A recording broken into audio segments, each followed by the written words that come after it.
베드로의 신앙 고백 위에 세우신 주님의 교회는 음부의 거세가 결코 이길 수 없는 교회였습니다. 그리고 그렇게 세우신 교회를 든든히 세우시기 위해 교회 안에 한 법을 두셨는데 그 법이 바로 번징입니다. 적어도 한국의 모든 교회들이 담고 싶어하는, 그리고 가장 이상적인 교회의 모습이라고 생각하는 초대 교회에서는 이러한 주님의 법이, 주님의 사랑이 교회 안에서 엄격하면서도 바르게 실천되었습니다. 그렇다면 현대 모든 교회들이 가장 이상적인 교회를 꼽는 초대 교회의 모습을 오늘 시간 한번 살펴보려고 합니다. 본문 32절 말씀입니다. 우리 다 같이 한번 읽어보겠습니다. 믿는 무리가 한 마음과 한 뜻이 되어 모든 물건을 서로 통용하고 자기 재물을 조금이라도 자기 것이라 하는 이가 하나도 없더라. 아멘. 물질 만능주의 시대라고 합니다. 요즘을. 그런 시대에 살고 있는 우리들의 세계관으로는 도저히 이해할 수도 생각할 수도 없는 장면들이 바로 이 본문에 등장합니다. 모든 물건을 통용하고 자기 재물을 조금이라도 자기 것이라 주장하는 이가 하나도 없었다는 이 성경의 증언은 사실 우리에게는 충격적이기까지 합니다. 왜냐하면 자신의 물건을 남과 공유하는 일은 타락한 우리 인간에게 결코 쉽지 않은 일이기 때문입니다. 더군다나 과거나 지금이나 우리는 재물에 대한 관심은 변함이 없습니다. 그런데도 불구하고 쉬 자신들의 재물을 공동체를 위해 내어놓는다는 것은 놀라울 따름이죠.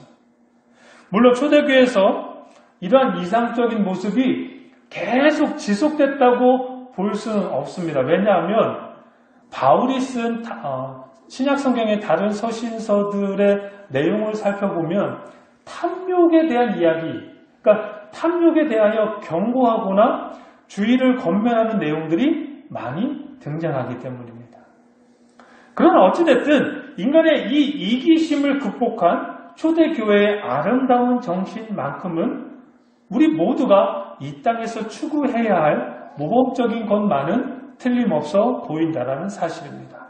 그렇다면 왜 초대교회는 이러한 모습들이 가능했을까요?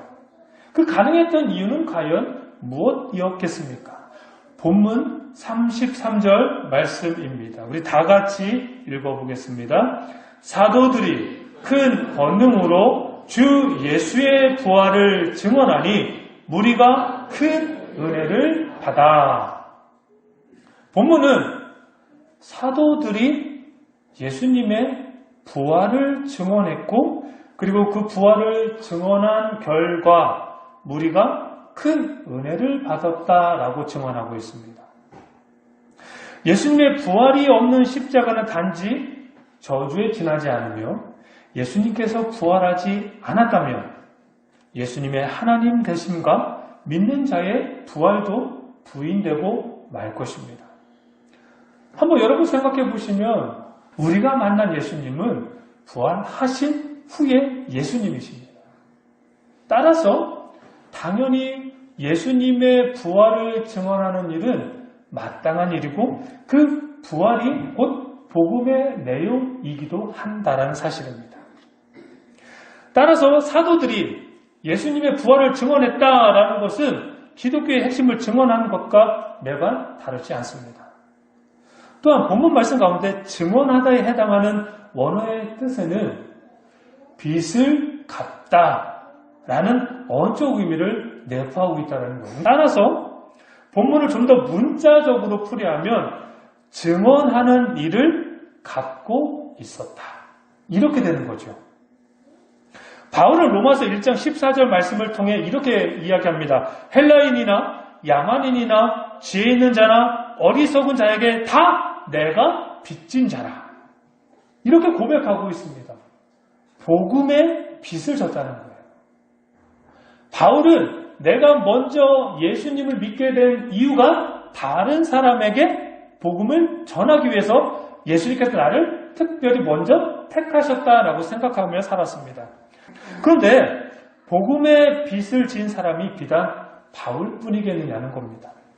예수 그리스도의 부활을 믿어 구원을 얻은 모든 자들 모두 복음 전파라고 하는 사랑의 빛을 진 사람들입니다.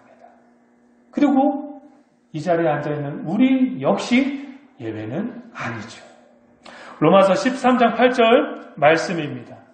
피차 사랑의 빛 외에는 아무에게든지 아무 빛도 지지 말라. 남을 사랑하는 자는 율법을 다 이루었느니라. 사도들이 예수님의 부활을 증언했다는 것은 빛을 갚는 일이었고 이웃에 대한 사랑을 실천하는 일이었습니다. 그리고 그 결과 우리가 큰 은혜를 받게 된 것입니다. 큰 은혜를 받은 무리는 자신의 소유를 자신의 것으로 여기지 않고 공동체를 위해 아낌없이 내어놓을 수 있었습니다. 그러니까 은혜가 없으면 불가능하다는 겁니다. 그렇다면 이제 우리의 모임과 우리의 모습을 한번 떠올려 보아야 하겠습니다. 우리는 어떻습니까? 우리는 사랑의 빛을 갚아가고 있습니까? 우리는 이웃을 사랑하고 있습니까? 우리 모두는 주님께 빚진 자들입니다. 이제 그 빚을 우리가 사는 동안 갚으셔야 됩니다. 특별히 가정의 달입니다. 우리는 이웃하면 자꾸만 우리가 머물고 있는 영역 밖을 생각을 하는데 저는 그 생각을 조금 더 돌려서 우리의 이웃을 우리의 가족이라고 생각하면 어떨까 권유드리고 싶습니다. 사랑하는 가족이 우리의 이웃입니다. 만약 그가 아직 예수를 알지도 못하고 예수를 믿지 못하고 있다면 그는 우리가 빚진 자라는 거예요. 우리는 그에게 사랑의 빚을 지고 있는 상황인 거예요. 그러니까 사랑의 빚을 갚아야 되는 게 헌금을 많이 하고 교회 봉사를 많이 이걸 의미하는 게 아니라 내가 받은 이 사랑을 누군가에게 줘야 된다는 거예요. 근데 그 누군가가 우리는 자꾸만 멀리 있는 사람들을 떠올려요. 자꾸만 멀리 우리 옆집에 사는 사람을 떠올리고 우리 회사 동료들만 떠올린단 말이에요. 우리의 가족을 쉽게 떠올리지 못해요. 우리는 우리의 가족을 이웃이라고 생각하지 못한다라는 겁니다. 그러나 사랑하는 가족이 우리의 이웃이라고 생각해 보십시오. 그럼 당연히 그 사람에게도 사랑의 빚을 갚아야 하는 겁니다. 우리의 가족에게 예수님의 부활을 증언하셔야 됩니다. 그리고 우리의 가족을 좀 더 사랑하셔야 됩니다.